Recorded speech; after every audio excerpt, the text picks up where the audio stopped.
இருந்தேன்.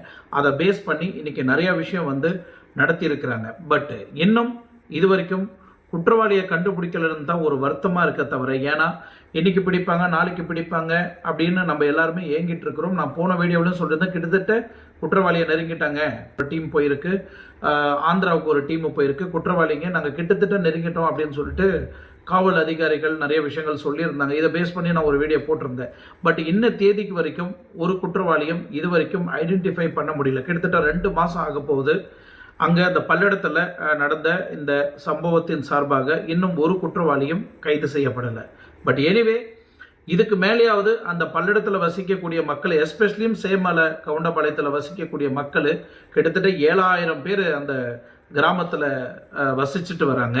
ஸோ இவங்களுக்கு எந்த வகையில் பாதுகாப்பாக இருக்கணும் அப்படின்னு காவல் அதிகாரிகள் வந்து இப்போ ஆய்வு செய்து இந்த கேமராலாம் ஃபிக்ஸ் பண்ணி இதுக்கு மேலே தைரியமாக நீங்கள் யார்